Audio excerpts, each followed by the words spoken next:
Oremos juntos.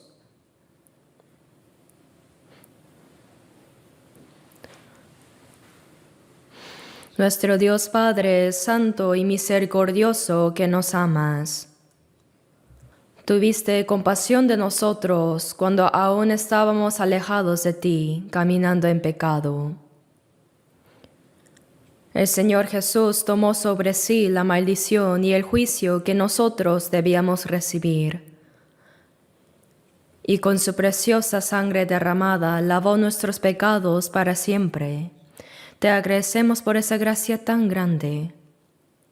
Gracias, Dios, porque nos hiciste comprender esa gran gracia y nos salvaste por la fe, y porque nos diste la gloriosa esperanza de entrar en la vida eterna y el reino de Dios. Te damos gracias, Señor, porque también en el resto de nuestras vidas Dios está siempre con nosotros y siempre nos guía en la verdad y nos gobierna para que podamos vivir solamente para la voluntad y la gloria de Dios. En esta hora nosotros, los salvados por la preciosa sangre del Señor, nos reunimos ante ti para alabar tu gracia, para aprender tu palabra y tener la santa comunión con los hermanos en el Señor. También en este tiempo te pedimos que estés con nosotros y mires a cada uno de nosotros, y que con tu mano misericordiosa nos sostengas aún más, y con tu gracia, palabra y el poder del Espíritu Santo, perfecciónanos más.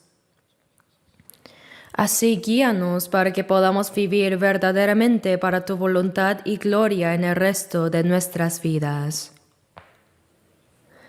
Guíanos para que podamos escuchar la palabra de Dios y no olvidarla, sino guardarla y obedecerla en nuestros corazones y vidas. Cuida a todas nuestras iglesias en todo el país y a todos los hermanos en muchas iglesias del mundo que están predicando el Evangelio aún en medio de dificultades, y dales la gracia y palabra apropiadas para que puedan cumplir completamente la santa misión que tú, Señor, nos encomendaste en los últimos tiempos, y así para que muchas almas sean salvas para tu gloria. Señor, que siempre nos das la palabra necesaria en cada momento oportuno, te pedimos que nos enseñes el camino que debemos seguir, y también revélanos y guíanos para que podamos comprender y conocer más profundamente tu palabra y santa voluntad que deseas de nosotros. Oramos en el nombre de nuestro Señor Jesucristo. Amén. Busquemos la Biblia, Salmo 1. Salmo 1, desde versículo 1.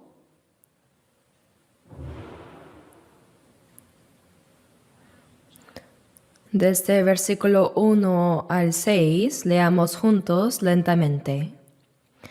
Bienaventurado el varón que no anduvo en consejo de malos, ni estuvo en camino de pecadores, ni en silla de escarnecedores se ha sentado, sino que en la ley de Jehová está su delicia, y en su ley medita de día y de noche. Será como árbol plantado junto a corrientes de aguas, que da su fruto en su tiempo, y su hoja no cae. Y todo lo que hace prosperará. No así los malos, que son como el tamo que arrebata el viento.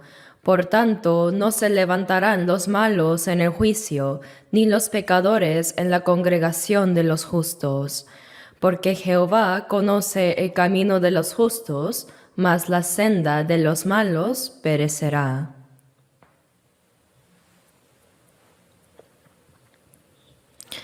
Ya he predicado varias veces la palabra centrada en el Salmo capítulo 1. Y el día de hoy, en las palabras que acabamos de leer, en el Salmo 1:2 dice: sino que en la ley de Jehová está su delicia, y en su ley medita de día y de noche.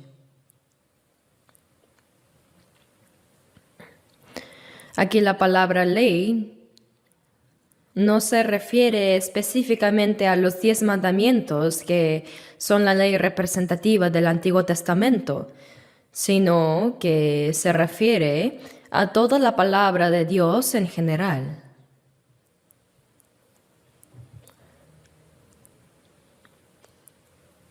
Por eso dice que el bienaventurado, es decir, el cristiano renacido, la persona que agrada a Dios, es aquel que se deleita en la palabra de Dios y medita en ella de día y de noche. Se deleita en la palabra de Dios y medita de día y de noche en ella. ¿Cómo les parece esto, hermanos?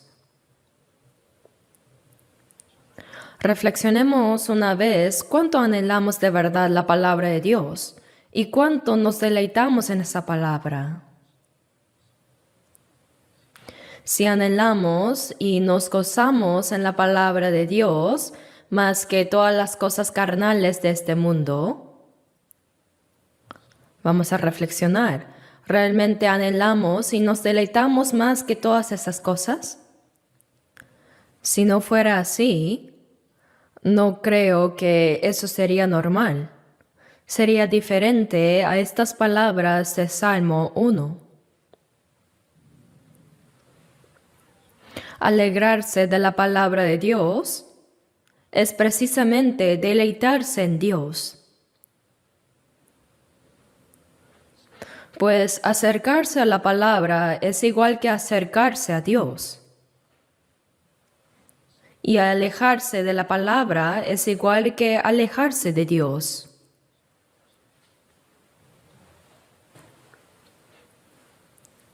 En Juan 1:1 vemos que dice, en el principio era el Verbo, y el Verbo era con Dios, y el Verbo era Dios. ¿Por qué llamó a Dios el Verbo? Porque aunque no podemos ver al Dios invisible, sí podemos escuchar su palabra. Por eso Dios se nos reveló a través de su palabra de varias maneras.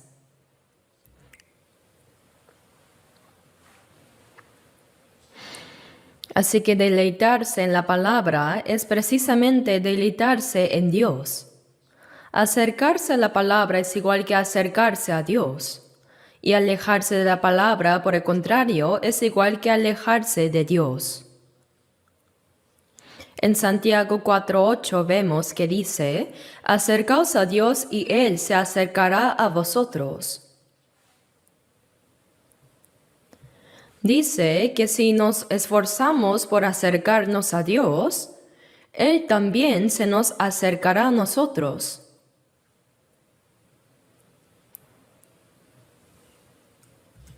Y en el Salmo 73:28 dice, aquí dice, pero en cuanto a mí, el acercarme a Dios es el bien. Cuando nos acercamos a Dios, no solo podemos recibir las bendiciones espirituales, sino también las bendiciones físicas reales. Y también nuestros familiares que aún no han sido salvos, podrán ser salvos. Esa es la mayor bendición que Dios nos da. Así que leamos brevemente el Salmo 73. Salmo 73.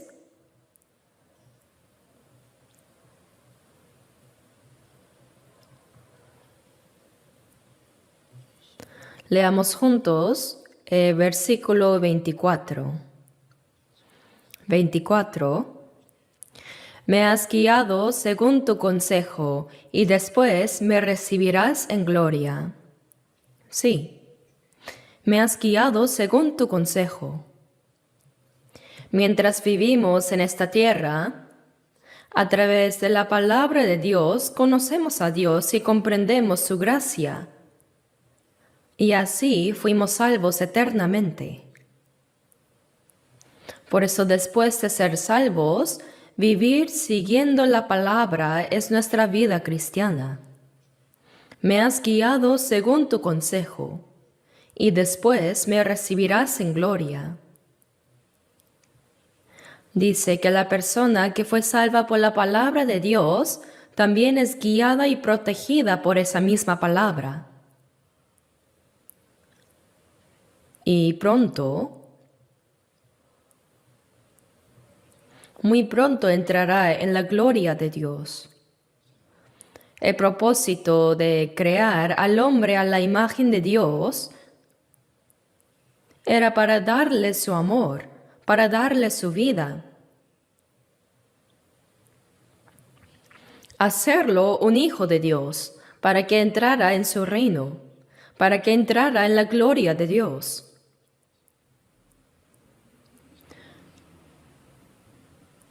Es por eso que durante el tiempo que vivimos en esta tierra, la persona salva es guiada por la palabra. Dice, me has guiado según tu consejo y después me recibirás en gloria. Les prediqué este pasaje la vez pasada.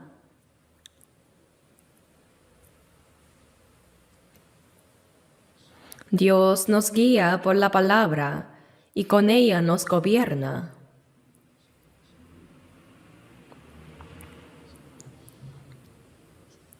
Y Salmo 119, 105 dice, lámpara es a mis pies tu palabra y lumbrera a mi camino. En esta noche oscura, sin lámpara, no podemos encontrar el camino, ¿verdad? No podemos avanzar. De la misma manera, en este mundo oscuro, en este mundo lleno de confusión y desorden, ¿cómo podríamos llevar correctamente la vida cristiana sin la palabra de Dios? Por eso en el Salmo 119, 133 dice, ordena mis pasos con tu palabra, y ninguna iniquidad se enseñoree de mí. Establece cada uno de mis pasos en la palabra, y que ninguna iniquidad me domine. Está pidiendo esto. Si vivimos según la palabra de Dios, ninguna iniquidad podrá enseñorearse de nosotros. No pecaremos. Por eso, a través de la palabra de Dios somos salvos, y después de recibir la salvación, Dios nos renueva cada día nuestros corazones y vidas también por su palabra. Nos guía por su palabra hasta que entremos en el reino de Dios. La persona que es guiada por esa palabra entrará en la gloria de Dios en el futuro. Por eso ahora me has guiado según tu consejo y después me recibirás en gloria. Piensen cuidadosamente en esas palabras. El que pueda entrar en la gloria de Dios no solo debe haber sido salvo, sino que debe vivir según las enseñanzas de esa palabra. Dice que me has guiado según tu consejo.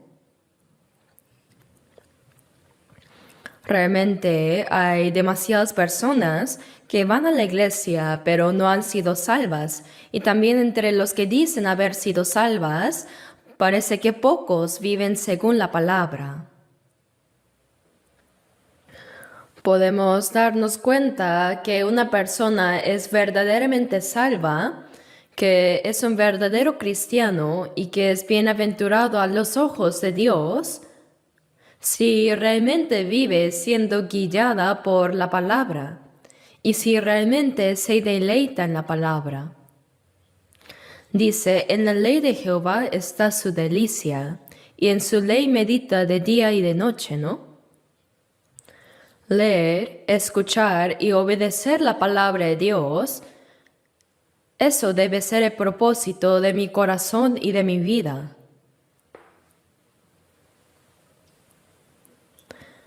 Después de ser salvos, leer, escuchar y comprender la palabra de Dios y guardar esa palabra en nuestros corazones y vidas es verdaderamente nuestra vida cristiana.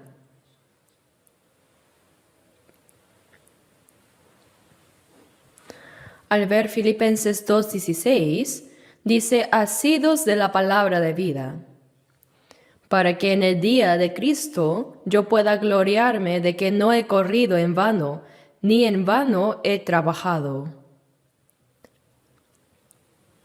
El apóstol Pablo fue a Filipos y predicó el Evangelio ahí. Como resultado, los hombres de Filipos fueron salvos y en Hechos 16 vemos que mientras predicaba en Filipos, la primera persona en ser salva fue una mujer llamada Lidia, que vendía púrpura de la ciudad de Tiatira. Después de que ella recibió la salvación, Lidia recibió a Pablo y a su grupo en su casa. En el libro de Hechos 16:15 dice, si habéis juzgado que yo sea fiel al Señor, entrad en mi casa y posad. Pablo y Silas, y también Lucas, quien escribió este libro de los Hechos, y algunas otras personas más, invitar a varias personas a su casa significa que los va a servir. Después de recibir la salvación, ella inmediatamente abrió su hogar y dedicó toda su vida a la predicación del Evangelio. De esta manera, la iglesia de Filipos comenzó desde el hogar de la hermana Lidia. Y dice, asidos de la palabra de vida. Cuando el apóstol Pablo escribió estas palabras, él estaba encarcelado en Roma y envió esta carta. Asidos de la palabra de verdad, es decir, el evangelio de la gracia de Dios. La salvación que recibimos, esa palabra de Dios. Asirse de la palabra significa que la leemos, escuchamos, comprendemos y la ponemos en práctica en nuestras vidas. Por eso dice, asidos de la palabra de vida. Asidos de la palabra de vida, para que en el día de Cristo yo pueda gloriarme de que no he corrido en vano, ni en vano he trabajado. Cuando el apóstol Pablo evangelizó en Filipos, fue capturado por los judíos. Fue golpeado, encarcelado y casi murió. Predicó el Evangelio y sufrió muchas dificultades y aflicciones.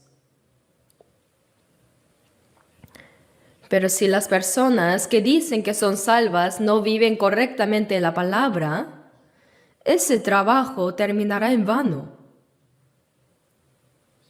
Asirse de la palabra de verdad es comprenderla correctamente y vivir en la palabra. En la noche oscura, cuando encendemos una lámpara, ¿por qué la encendemos? Para ir correctamente por el camino, para hacer nuestro trabajo, porque si está oscuro no podemos hacer nada. Asimismo, la persona salva ahora en su vida cristiana debe seguir encendiendo la palabra con obediencia. Dice, para que en el día de Cristo yo pueda gloriarme de que no he corrido en vano, ni en vano he trabajado. No solo el apóstol Pablo, sino también nosotros, los cristianos salvos, trabajamos y vivimos diligentemente para el Señor. Pero si no encendemos la palabra de Dios y actuamos bien, al final todo ese trabajo terminará en vano. Si el trabajo es en vano, cuando venga Jesús nos juzgará según lo que hayamos hecho. Y si todo ese trabajo hubiese sido en vano, en el día de Cristo no habría nada de qué gloriarnos, no habría nada que recibir como recompensa. Que no he corrido en vano, dice.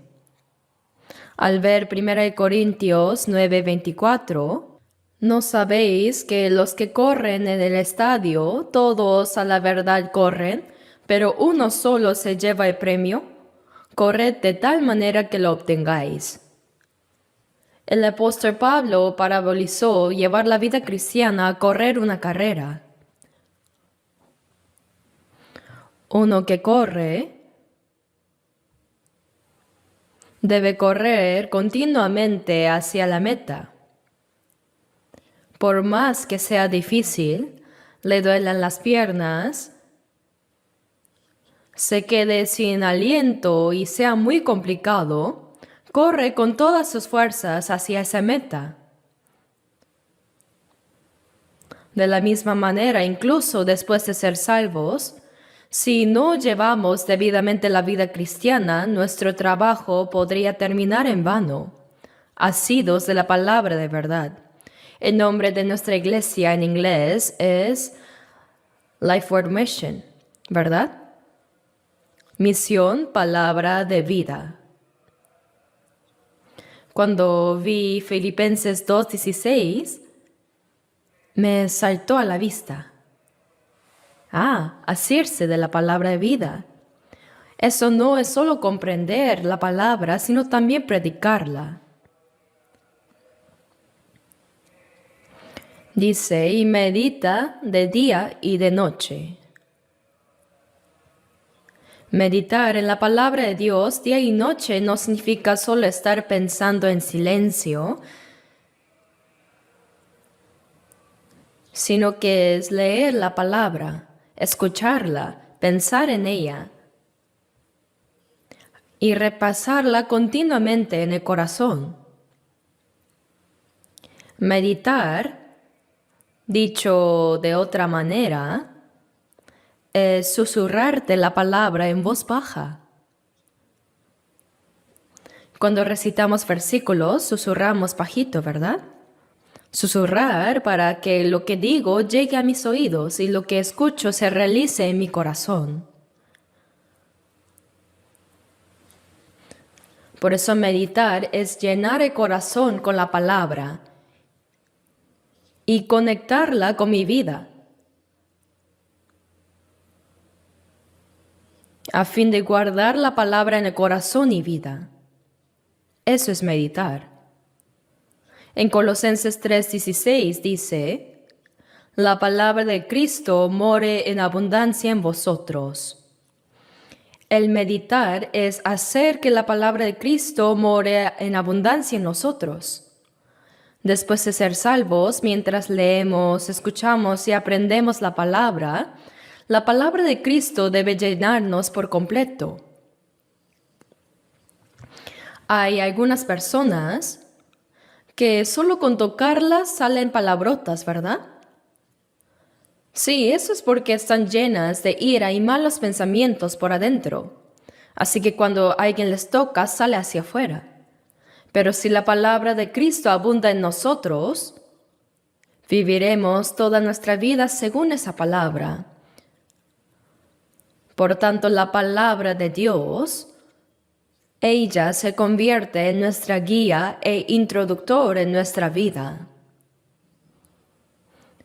Por eso, la palabra de Cristo more en abundancia en vosotros.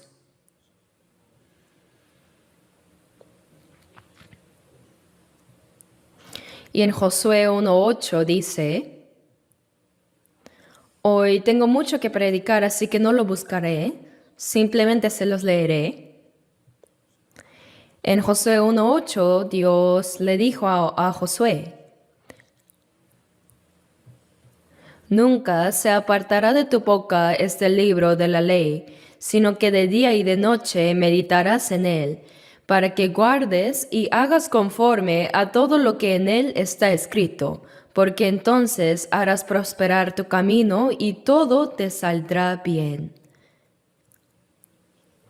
Está diciendo que nunca se aparte de ti la palabra de Dios. Si la meditas de día y de noche y la guardas y la sigues, Tu camino será prosperado y todo lo que hagas te saldrá bien. Dios prometió que le dará la bendición. Lucas 11:27, en ese pasaje, cierta mujer dijo a Jesús: Bienaventurado el vientre que te trajo y los senos que me amaste. Así dijo.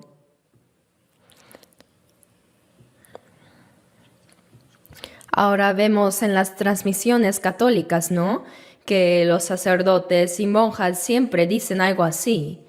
María, bendito es tu vientre que dio a luz a Cristo, y benditos son tus senos que alimentaron a nuestro Jesús. Así memorizan las alabanzas a María, las repiten una y otra vez como si fuera oración. Pero para Jesús no es bienaventurada esa mujer, sino que Él mismo dijo: antes bienaventurados los que oyen la palabra de Dios y la guardan. Para los que guardan y obedecen la palabra de Dios está prometida la bendición que Dios da. En San Juan 13:15, después de que Jesús lavó los pies de los discípulos, Él dijo: Ejemplo os he dado, para que como yo os he hecho, vosotros también hagáis. Y San Juan 13:17 dice: Si sabéis estas cosas, bienaventurados seréis si las hiciereis.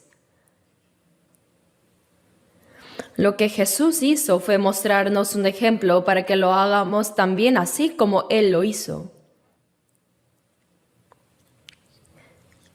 Por eso, después de que Jesús lavó los pies de sus discípulos, dijo: Pues si yo, el Señor y el Maestro, he lavado vuestros pies, vosotros también debéis lavaros los pies los unos a los otros.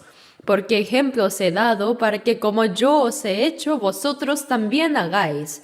Si sabéis estas cosas, bienaventurados seréis si las hiciereis. Las palabras del Señor, si comprendemos lo que el Señor hizo y lo ponemos en práctica, nos está prometida la bendición. Dijo que si las sabemos y hacemos, seremos bienaventurados. En Deuteronomio 10:13, Moisés dijo a los israelíes: que guardes los mandamientos de Jehová y sus estatutos, que yo te prescribo hoy para que tengas prosperidad. Dios habló a Israel a través de Moisés para que tengas prosperidad. Es decir, Dios mandó al pueblo de Israel a escuchar y guardar su palabra para la felicidad y la prosperidad de ellos mismos.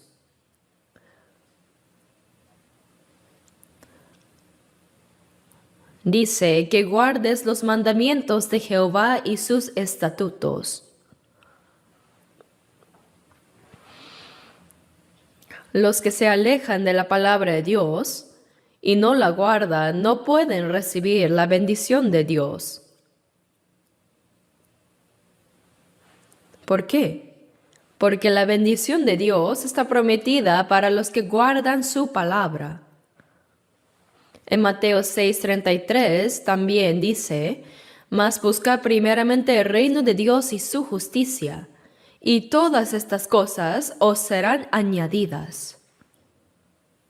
Si buscas primero el reino y la justicia de Dios, entonces todas estas cosas, todo lo necesario para el cuerpo, vendrán por añadidura. Si es que haces así, pero si no lo haces, no sirve de nada. Porque la bendición está prometida para los que guardan la palabra de Dios. Así que los que no la guardan no tienen ninguna relación con la bendición. Es más, Jesús dijo en Lucas 6:46, ¿por qué me llamáis Señor, Señor, y no hacéis lo que yo os digo?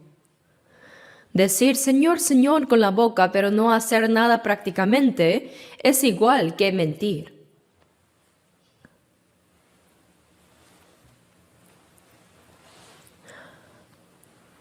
Por eso, aunque los cristianos quieren ser felices y recibir bendiciones, los que se alejan de la palabra de Dios, es decir, los que no la guardan y desobedecen, están haciendo algo verdaderamente contradictorio. Por ejemplo, digamos que alguien compró un boleto de lotería solo por diversión. Y justo resultó que ganó algo tremendamente grande por esto.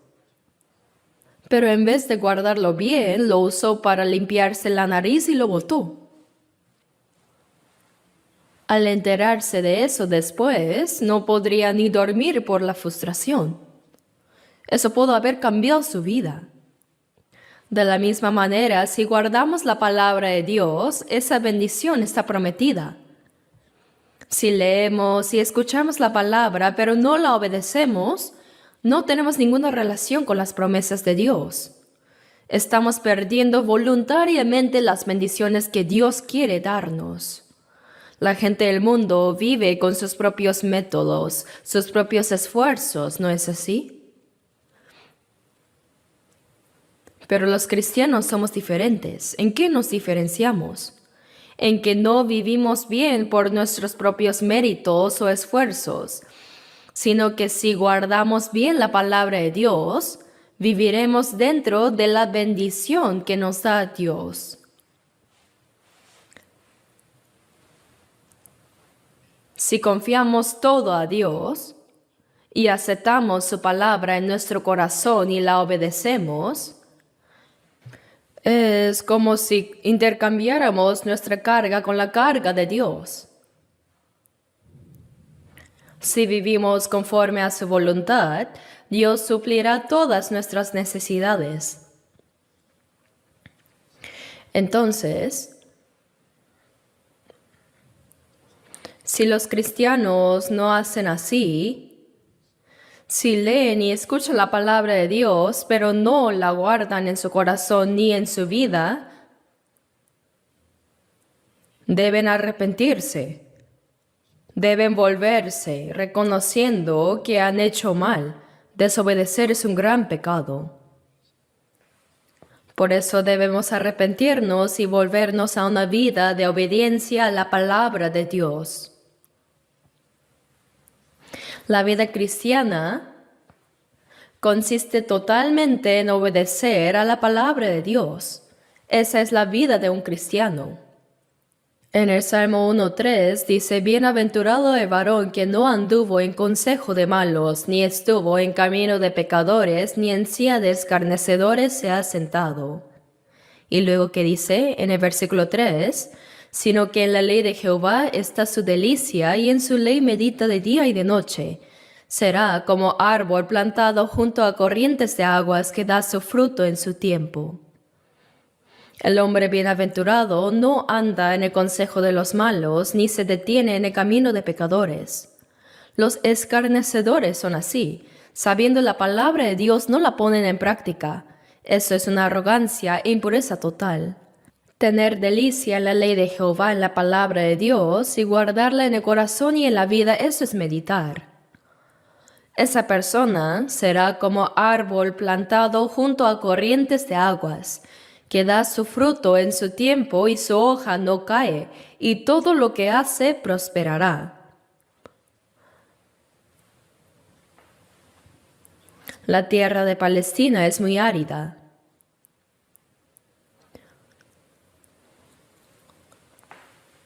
Llueve muy poco y es una tierra seca.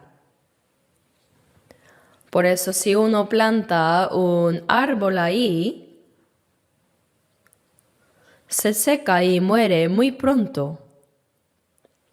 Pero este árbol está plantado junto a corrientes de aguas, dice. El cristiano renacido, el hombre bienaventurado, el que testifica la palabra de Dios y guarda su palabra en el corazón y vida, es como un árbol que ha sido plantado por Dios, junto a corrientes de aguas.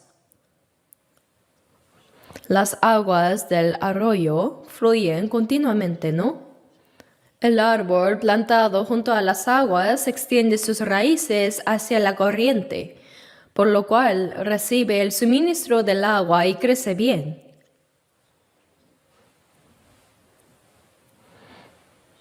Al recibir el agua del arroyo, crece verde y fuerte. Así también, el salvo recibe el suministro abundante de la gracia de Dios, como si fuera un árbol plantado junto a las corrientes, y por eso nunca se seca. Conserva su hermosura y abundancia, y da fruto a su tiempo. Su hoja no cae. Su hoja no cae, ¿verdad? Aunque venga la sequía, su hoja no cae, porque ha sido plantado junto a corrientes de aguas. Como el árbol plantado junto al arroyo da su fruto en su tiempo, así también en cada momento oportuno, cuando se necesita, da fruto. Conforme a la oportunidad, los salvos pueden obedecer, servir y ofrecer su fruto a Dios en la obra para su gloria.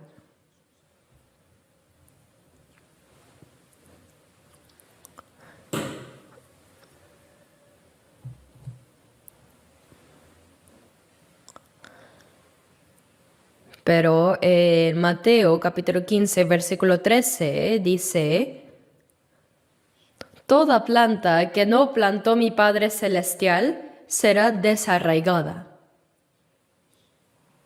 Toda planta fue plantada, sí, pero ¿qué es lo que no fue plantado por Dios?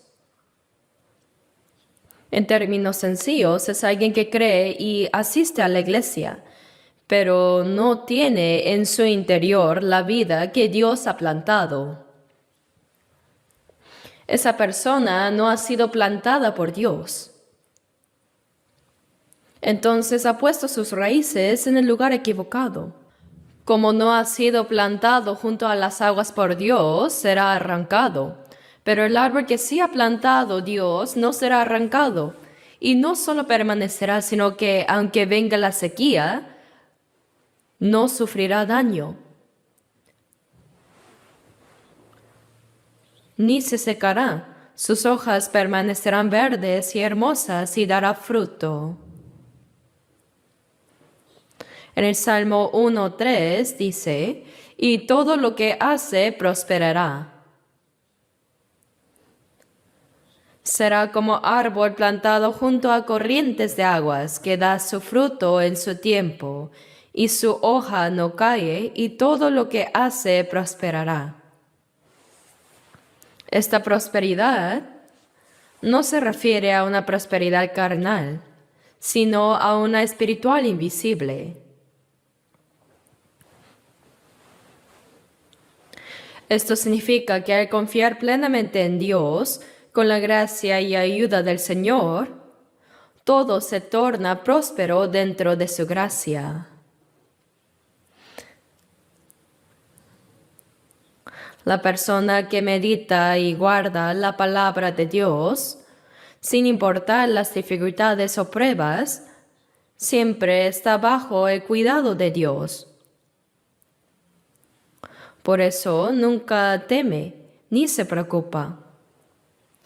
Así como el árbol plantado junto al arroyo mantiene sus hojas verdes y da fruto en su tiempo, esa persona, aunque enfrente tribulación y sufrimiento, será entrenada y perfeccionada por Dios. Su fe crecerá más y dará fruto para la gloria de Dios. así como las hojas del árbol.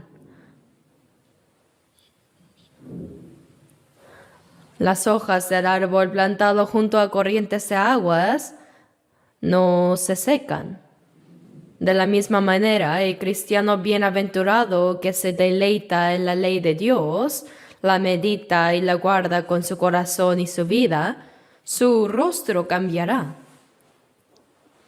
Siempre estará tranquilo. Siempre su rostro mostrará alegría y gozo. No se desanimará ni se decepcionará ante cualquier prueba o adversidad. Vamos a ver por un momento 1 de Pedro 5:10. 1 de Pedro capítulo 5.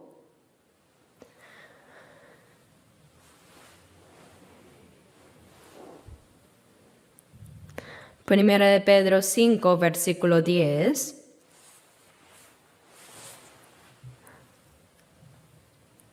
Leamos juntos.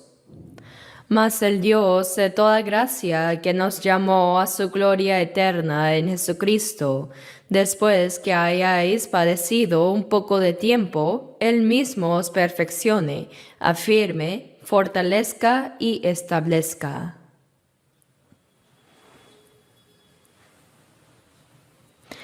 El Dios de toda gracia nos llamó y nos salvó por su gracia.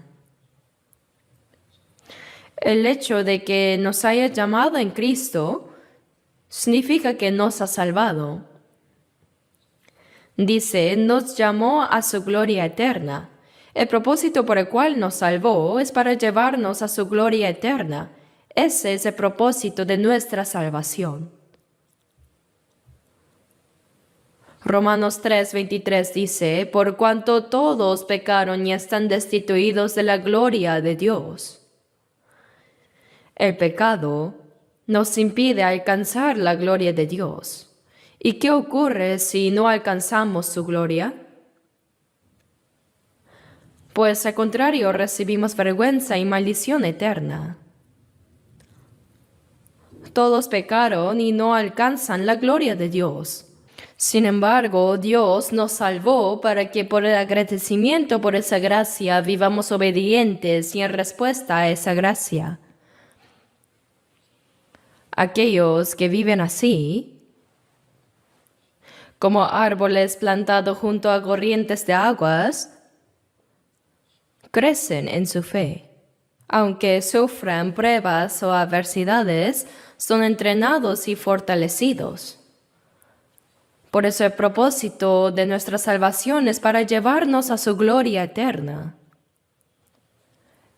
Hebreos 2:10 dice que convenía a aquel, es decir, a Cristo, que habiendo de llevar muchos hijos a la gloria, perfeccionase por aflicciones al autor de la salvación de ellos.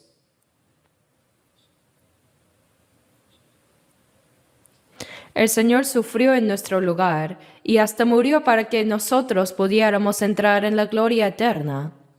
El propósito de nuestra salvación dice que nos llamó para entrar en la gloria eterna y después de que hayáis padecido un poco de tiempo, Él mismo os perfeccione. Después de ser salvos, aunque Dios esté con nosotros y nos guíe en nuestra vida de fe, aún todavía enfrentamos sufrimientos, ¿no? El cristiano también pasa por sufrimientos y aflicciones. ¿Cuántos sufrimientos soportaron los cristianos que nos precedieron? Los apóstoles pasaron grandes tribulaciones y hasta la muerte para predicar el Evangelio, pero esas aflicciones son momentáneas. En 2 Corintios 4:17 dice, porque esta leve tribulación momentánea, esta pequeña aflicción quiere decir, produce en nosotros un cada vez más excelente y eterno peso de gloria. Nuestro sufrimiento es temporal, pero la gloria que se produce a través de él es eterna, es eterna.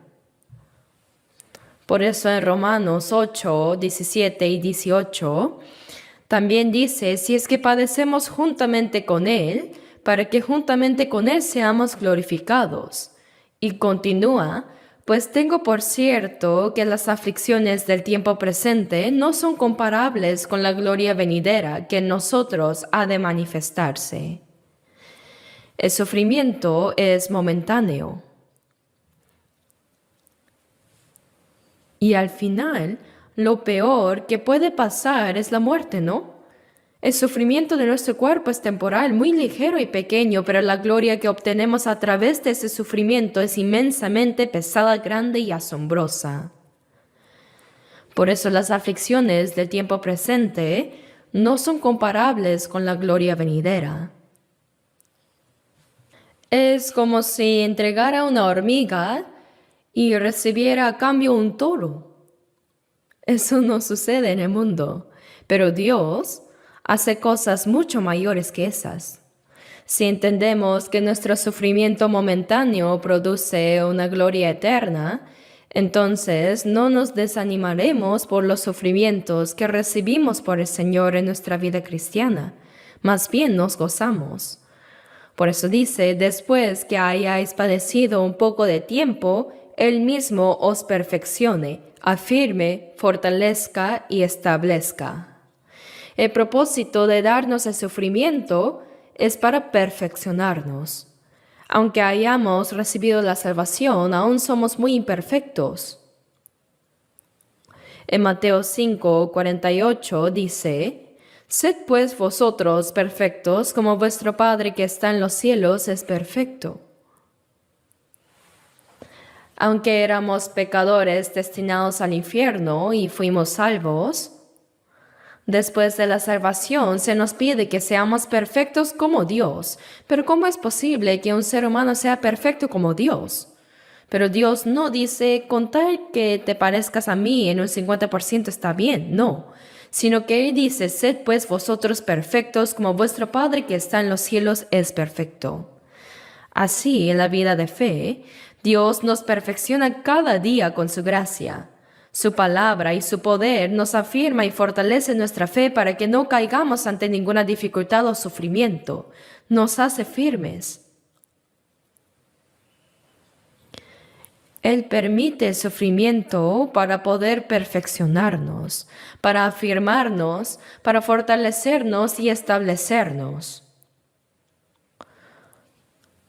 Por eso la aflicción es algo muy bueno.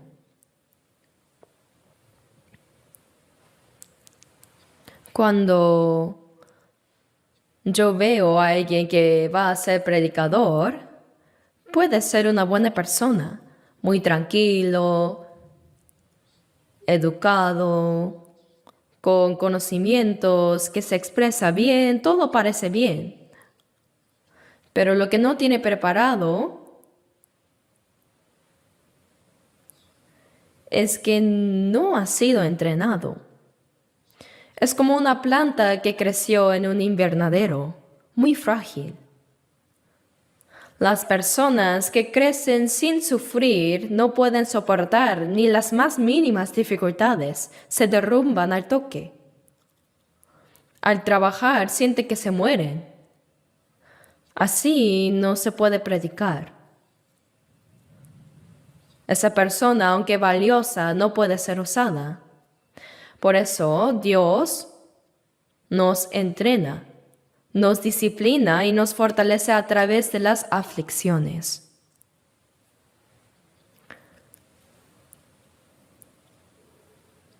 Por eso, ¿cuántas tribulaciones pasaron los apóstoles, no? Cuanto más sufrían, más fuertes se hacían. No se rendían ni se desanimaban ante ninguna dificultad. Así se volvían firmes. Por eso los cristianos salvos,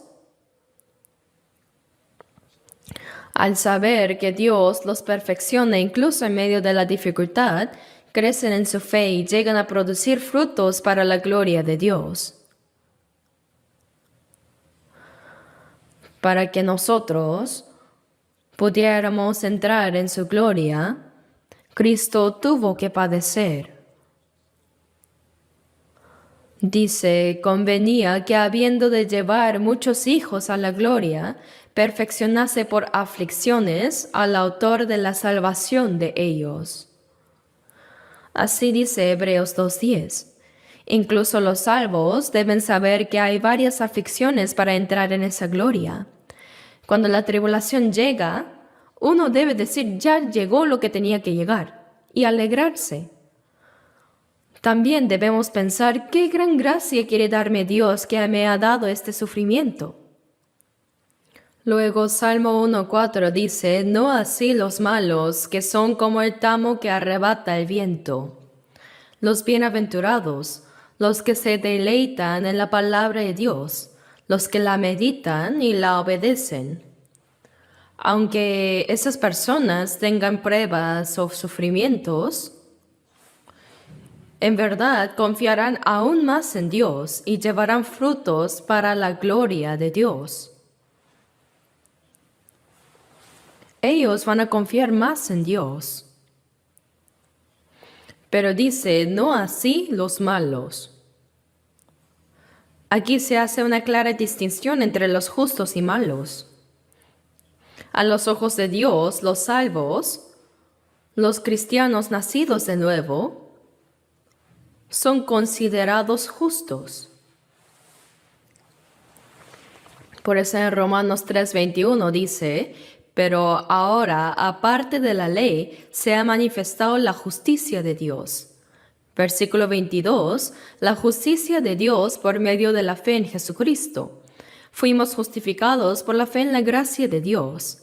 Y versículo 24, siendo justificados gratuitamente por su gracia. Así como nacimos pecadores en Adán, en Jesús hemos renacido como justos. No solo hemos renacido como justos, sino que ahora vivimos como justos. Pero los malos son aquellos que no han entendido aún la gracia de Dios ni han nacido de nuevo. Los malos son completamente distintos. No así los malos que son como el tamo que arrebata el viento. El tamo que lleva el viento no sirve para nada. Cuando sopla el viento, va de un lado a otro, se dispersa y se quema en el horno. El viento de este mundo, el viento del pecado, de las modas, los arrastra y viven como el resto del mundo. Como el tamo que arrebata el viento, seguirán los caminos de este mundo y serán arrojados al fuego eterno del infierno que no se apaga. En Mateo 3:7, Juan el Bautista dijo a los judíos que venían a él,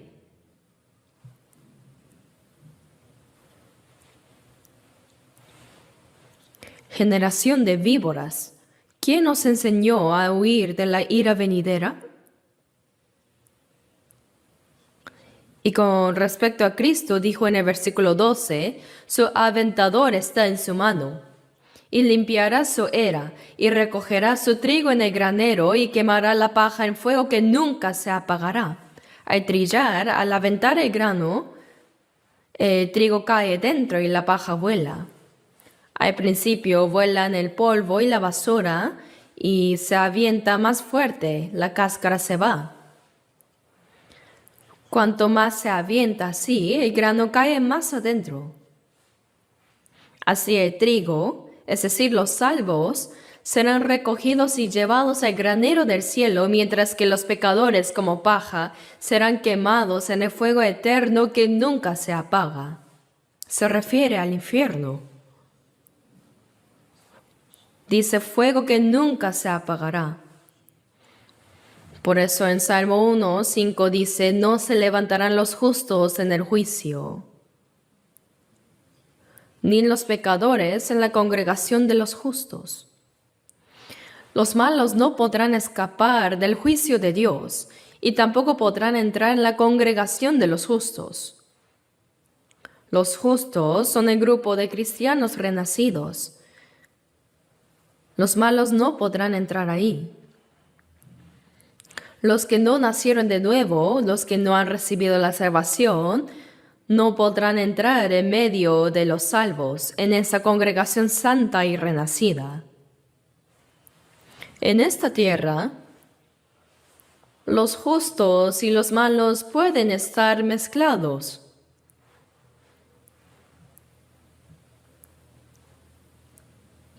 Así como la cizaña crece junto con el trigo, los hijos del diablo están escondidos entre los hijos de Dios. Por eso no siempre podemos discernirlos claramente. Pero al final, cuando el grano madura, se inclina humildemente hacia adelante, mientras que la cizaña se mantiene erguida y arrogante. No cambia.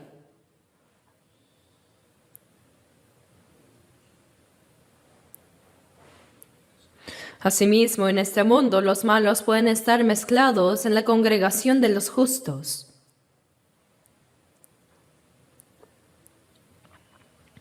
Incluso entre los salvos puede haber personas que no han nacido de nuevo. Y debido a eso, a veces causan problemas espirituales en medio de la iglesia. Sin embargo, entre la multitud santa que está en el cielo, no será aceptada ni una sola alma que no haya nacido de nuevo verdaderamente. No podrán entrar. Jamás. Dice, ni se levantarán los pecadores en la congregación de los justos. Los pecadores no pueden vivir en el reino de Dios. Dice en el versículo 6, Jehová conoce el camino de los justos. Dice que Dios conoce el camino de los justos. Significa que en otras palabras lo reconoce, se place en él, lo cuida y lo ayuda también. Jehová conoce el camino de los justos, mas la senda de los malos perecerá.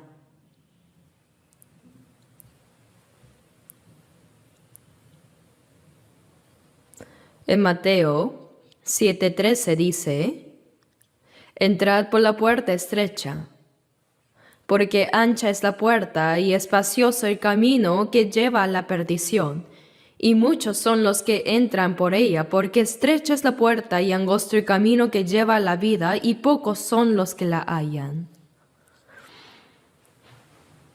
Durante mucho tiempo pensé que la puerta ancha y la estrecha se referían simplemente a los incrédulos y los creyentes.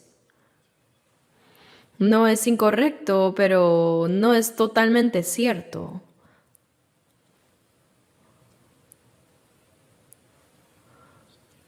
Pues en el siguiente versículo dice, no todo el que me dice Señor, Señor entrará en el reino de los cielos, sino el que hace la voluntad de mi Padre que está en los cielos. El que dice Señor, Señor es un creyente. Dice Señor, Señor, y ora en la madrugada, ayuna, ora en vigilia, si se esfuerza mucho. Incluso da ofrendas. Algunos reciben dones espirituales, profetizan, hablan en lenguas, sanan enfermos también. Dice, muchos me dirán en aquel día, Señor, Señor, ¿no profetizamos en tu nombre? Usando el nombre del Señor, fueron pastores, también evangelistas, misioneros y enseñaron la Biblia. Es decir, actuaron como profetas. Realmente hicieron eso. Dice, y en tu nombre echamos fuera demonios. Sanaron enfermos e hicieron muchos milagros. Sanaron enfermedades. Sí hicieron. Pero ¿qué les dijo Jesús? Versículo 23. Entonces les declararé, nunca os conocí, apartaos de mí, hacedores de maldad. Estas personas probablemente pensaron que recibirían una gran recompensa, pero Jesús les dijo, no los conozco. Algunos dirán, yo trabajé mucho por ti, Señor. Me esforcé bastante, trabajé mucho. Esperaban una alabanza, pero Jesús respondió, ¿quién eres tú? No te conozco. ¿Qué pasa entonces? Les dijo, apartaos de mí.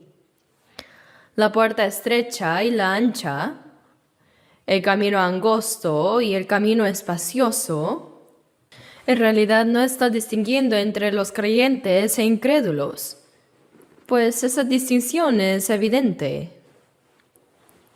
Lo importante es que dentro de los creyentes existen dos tipos de personas. Caín y Abel ofrecieron sacrificios a Dios, pero Dios aceptó el de Abel y no el de Caín. Dios acepta a unos y a otros no. Los judíos fueron sumamente fervientes. Ellos guardaban la ley, los 10 mandamientos, el día de reposo, daban diezmos con todo su esmero. Sin embargo, rechazaron a Cristo. ¡Qué gran contradicción es esa! Por eso, la puerta estrecha y la ancha no se refiere a los creyentes e incrédulos, sino a dos tipos de creyentes. Hay quienes creen y van al cielo. Por otro lado, también hay quienes creen y van al infierno. Es una gran paradoja. Claro que esa fe es una fe equivocada. En la Biblia hay muchas personas así. En Lucas 13:24 dice, esforzaos a entrar por la puerta angosta, porque os digo que muchos procurarán entrar y no podrán. Muchos buscan entrar al cielo por la puerta angosta, pero son más los que no logran entrar que los que sí lo logran.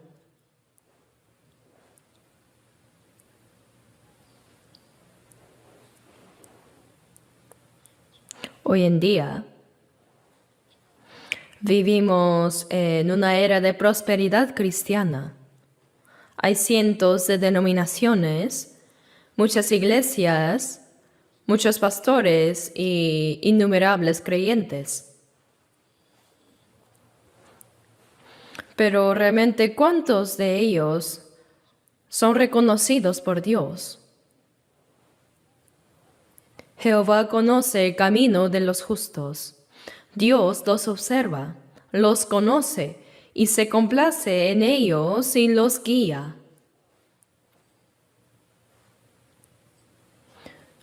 Dios hace todo esto para los justos.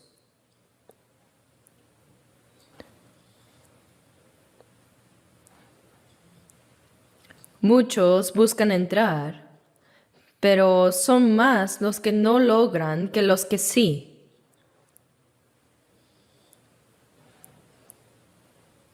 Jehová conoce el camino de los justos, significa que Dios conoce muy bien. Mateo 10:30 dice, pues aún vuestros cabellos están todos contados. Dios escudriña nuestro corazón y conoce nuestra vida.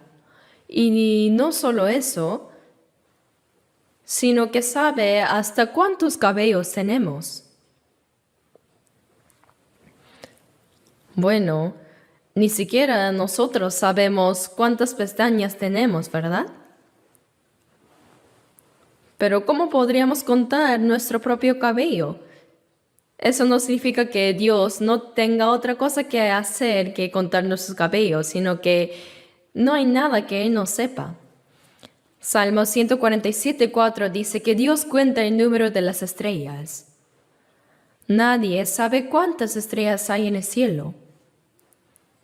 Se dice que hay 100,000 millones de estrellas en una galaxia y otras 100,000 millones de galaxias. Es incontable, pero Dios cuenta las estrellas que Él mismo creó, y no solo las cuenta, sino que dice que a todas ellas llama por sus nombres. Dios no desconoce absolutamente de nada. Él conoce y observa nuestro corazón y nuestra vida. No hay nada que Él no sepa de nuestras circunstancias. También observa cada aspecto de nuestra vida.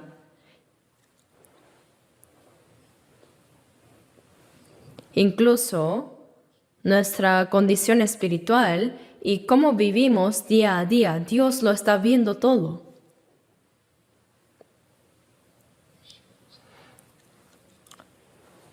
Los ojos con los que Dios nos observa no descansan ni un momento. Dios siempre nos está mirando. En Job 23:10 dice: Mas Él, Dios, conoce mi camino, me probará y saldré como oro. Saldré como oro, dice. Dios conoce mi camino. Sabe si estoy caminando correctamente o no. Sabe si realmente me deleito en su palabra o no. Si realmente me gozo en Dios o no. Él sabe todo. Mas Él conoce mi camino. Me probará y saldré como oro. Como ya les dije, los cristianos que han nacido de nuevo viven su vida espiritual correctamente, pero Dios les permite pasar por dificultades y sufrimientos para probarlos. En ese proceso Dios nos perfecciona y fortalece nuestra vida espiritual.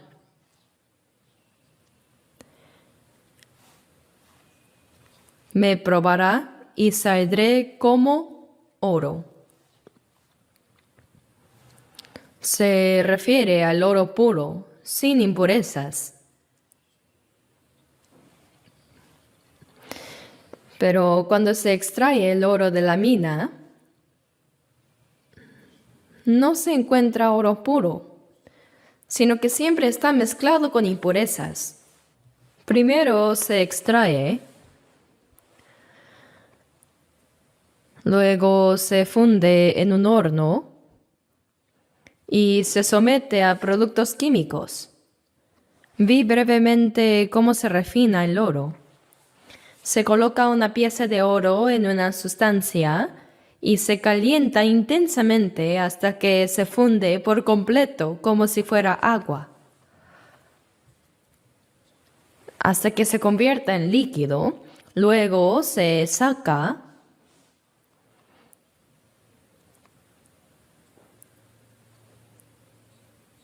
y se coloca sobre una tabla nueva. Y de ahí se golpea con un martillo y luego se extiende. Entonces queda más delgado que una hoja de papel. Pero si hay impureza se rompe. Entonces se vuelve a meter al fuego. Así, una vez que se eliminan todas las impurezas, se obtiene el oro puro. Así como el oro se funde en el fuego y se enfría en el agua, se golpea con un martillo también, de la misma manera Dios nos prueba para que lleguemos a ser como ese oro puro. Nos hace aptos para entrar en la gloria de Dios. Jehová conoce el camino de los justos. Significa que Él nos observa cuidadosamente. Él conoce. Significa que reconoce. Señor, hice esto y aquello por ti. Lo sabes, ¿verdad? Pero Él podría responder, nunca te conocí. Reconocer significa conocer y aceptar la identidad de alguien. Es conocer quién es esa persona. Jehová conoce el camino de los justos. Dios observa y reconoce nuestro caminar. Él sabe todo. Y cuando dice que reconoce nuestro andar, también significa que se complace en Él. Y no solo eso, sino que también nos guarda y nos ayuda. Mas la senda de los malos perecerá. Dice, perecerá. El camino de los justos lleva a la gloria, mientras que el camino de los impíos lleva a la destrucción.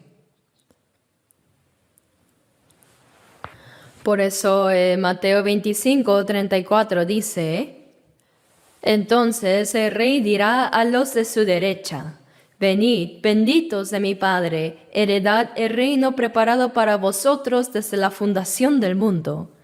Pero en Mateo 25:41 dice, entonces dirá también a los de la izquierda, apartaos de mí, malditos, al fuego eterno preparado para el diablo y sus ángeles. Los justos heredarán el reino celestial eterno, pero los impíos serán arrojados al fuego eterno preparado para el diablo y sus ángeles.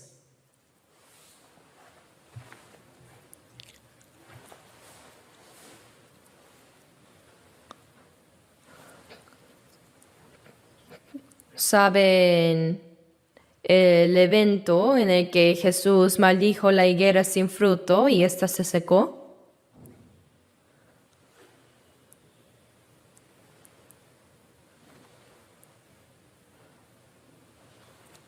En realidad, ¿qué culpa tenía ese árbol? Leí en un libro que escribió Bertrand Russell, conocido como filósofo, dice que él perdió a sus padres cuando era niño y creció bajo el cuidado de su abuela, quien era una devota cristiana. No obstante, él no pudo creer en Dios. De hecho, nunca llegó a creer. Por eso en uno de sus libros titulado ¿Por qué no soy cristiano?, porque no creo, en otras palabras, menciona como una de sus razones el hecho de que Jesús maldijera la higuera.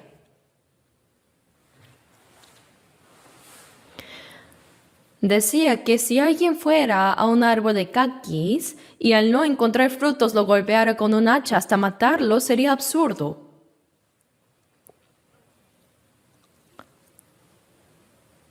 Y bueno, la higuera no había dado fruto aún porque no era tiempo de higos. La higuera primero lleva un poco de frutos y luego comienza a llevar mucho más. No era tiempo de higos, así que no lo tenía. Entonces, ¿qué culpa tenía el árbol? Lo que Jesús quiso enseñar al maldecir la higuera sin fruto, que tenía muchas hojas, fue que aunque aparentaba ser parte del pueblo escogido de Dios, el pueblo de Israel, no producía frutos para la gloria de Dios.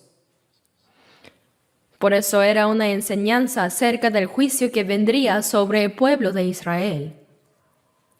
De la misma manera, si nosotros no producimos ningún fruto para la gloria de Dios, finalmente seremos juzgados y llevados a la perdición eterna. Dios nos observa y nos cuida. Él nos protege.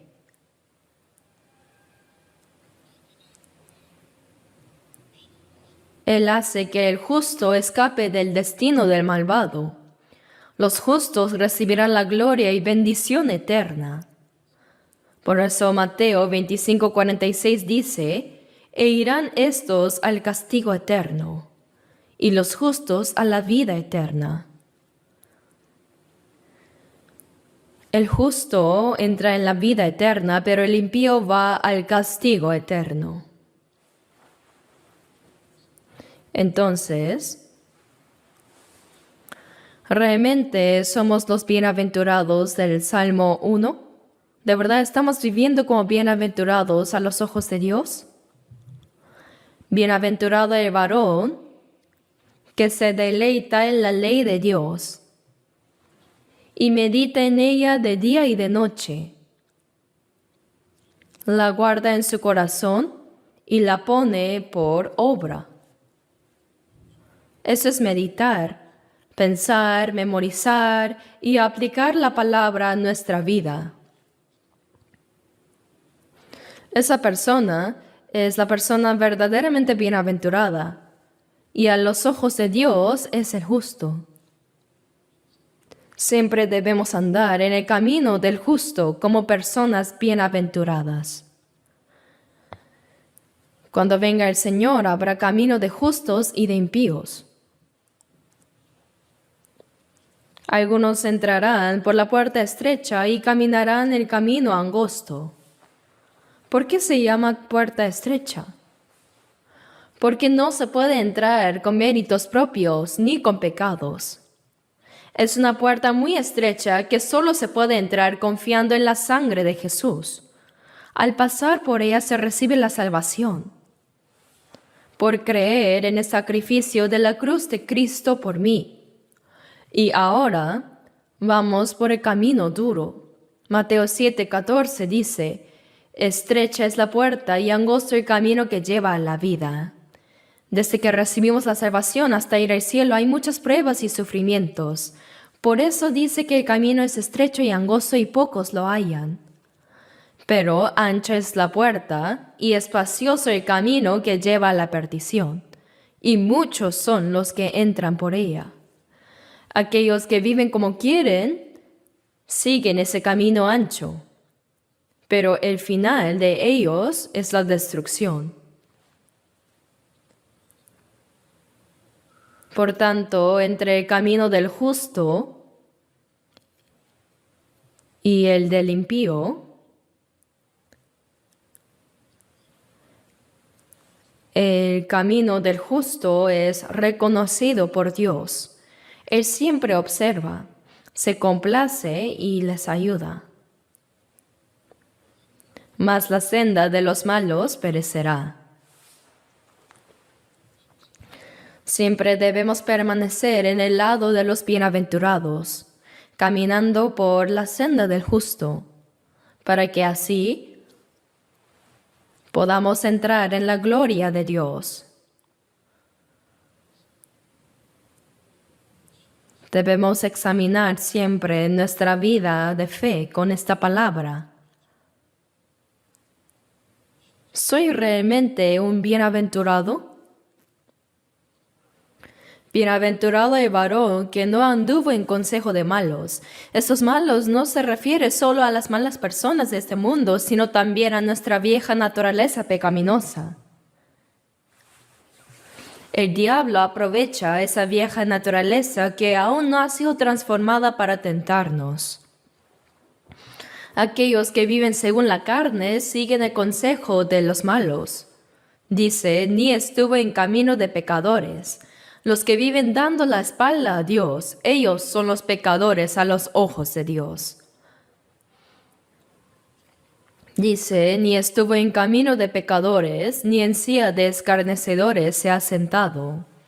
Uno dice, sí, conozco bien la palabra de Dios, pero no quiero vivir conforme a ella. No quiero. ¿Qué es eso? Es arrogancia e irreverencia ante Dios, ¿no? En Filipenses 2:6 dice que Jesús, siendo en forma de Dios, versículos 7 y 8, se despojó a sí mismo tomando forma de siervo, hecho semejante a los hombres, y estando en la condición de hombre se humilló a sí mismo, haciéndose obediente hasta la muerte y muerte de cruz. Aunque era igual a Dios, se hizo hombre, tomó forma de siervo y obedeció hasta morir en la cruz, haciéndose obediente hasta la muerte y muerte de cruz. Así como Jesús obedeció hasta la muerte, si hemos sido salvados y Cristo ahora vive en nosotros, Debemos también vivir el resto de nuestra vida según la voluntad del Señor, guiados por el Espíritu Santo, por el camino de los justos. ¿Pero realmente estamos caminando por el camino de los justos? Si no lo estamos, estaríamos yendo ahora por el camino de los malos, los impíos. Jehová conoce el camino de los justos. Significa que Él siempre nos observa, conoce todo de nosotros y se complace también. Nos guarda. Hasta que entremos en su reino, nos guardará. Recordemos siempre lo que dice Salmo capítulo 1. Ya lo leímos varias veces. Es un salmo corto, ¿no? Quizá ya lo han memorizado, ¿verdad? Recítenlo frecuentemente. Piensen en estos versos al caminar, al dormir, y les dará paz al dormir. Reflexionen a la palabra para ver si hay contradicciones o errores en nuestra vida.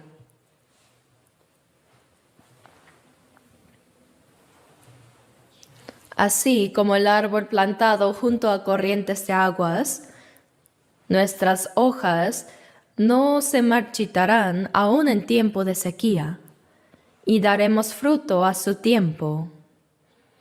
Que nuestras vidas produzcan esos hermosos frutos para la gloria de Dios. Deseo que se cumpla esto realmente. Además, dentro de poco comenzará nuestro retiro de verano. Durante el año también tenemos el retiro de primavera y el de otoño, pero el de verano es el evento más grande del año. Se realizará en 7 ciclos y cada vez se reúnen más de 10,000 personas. Cada año aumenta el número de participantes.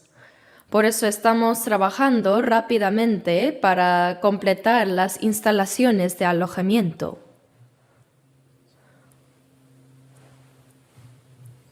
Por eso los hermanos que fueron salvados primeros debemos unirnos en oración y juntar nuestras fuerzas para predicar el Evangelio. Entonces Dios obrará grandemente en nosotros. Por eso en el retiro de verano, no solo los pastores o predicadores o personas especiales deben predicar, sino todos nosotros debemos recordar que somos evangelistas, predicadores. Aunque nuestras ocupaciones sean distintas, nuestro propósito es el mismo: predicar el Evangelio. Cuando tengamos ese corazón, como dice en Hechos 2:47, Dios añadirá cada día a los que han de ser salvos.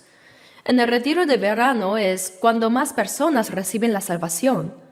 Para que esto ocurra se necesita la oración ferviente, la unidad, la cooperación, obediencia y sacrificio de quienes ya han sido salvos. Cuando muchas almas sean salvadas, como dice San Juan 15:8, en esto es glorificado mi Padre, en que llevéis mucho fruto y seáis así mis discípulos. Cuando muchas almas son salvas, Dios es glorificado y se confirma que realmente somos discípulos de Cristo. Por eso, quiero que vayan orando desde ya por los que participarán en este retiro de verano. Preparémonos juntos e invitemos con mucho esfuerzo. Oremos juntos. Padre Dios misericordioso,